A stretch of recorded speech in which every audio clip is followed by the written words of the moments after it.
రాష్ట్రంలో ఉద్యోగులకు సంబంధించి దీర్ఘకాలికంగా పెండింగ్లో ఉన్న సమస్యలను, న్యాయబద్దమైన డిమాండ్లను పరిష్కరించాలని కోరుతూ తెలంగాణ ఎంప్లాయీస్ జయంతి యాక్షన్ కమిటీ టీజీఈఏసీ ప్రధాన డిమాండ్లు. రుద్రూర్ మరియు కోటగిరి మండల కార్యాలయంలో ప్రభుత్వ ఉపాధ్యాయ ఉద్యోగ సమస్యలపై మెమోరాండం ఇవ్వడం జరిగింది.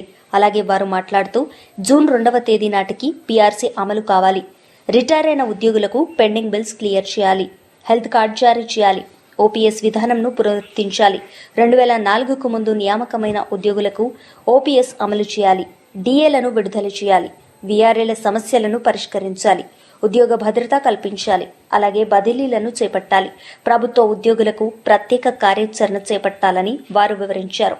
ఈ కార్యక్రమంలో తెలంగాణ ప్రాంత ఉపాధ్యాయ సంఘం రాష్ట్ర ప్రధాన కార్యదర్శి గాండ్ల వరప్రసాద్, డివిజనల్ మహాజన్ నర్సింలు, రుద్రూర్ మండల అధ్యక్షులు గోనిశంకర్, వివిధ మండలాల అధ్యక్షులు మరియు ప్రధాన కార్యదర్శులు, ఉపాధ్యాయ బృందం, నాయకులు పాల్గొనడం జరిగింది.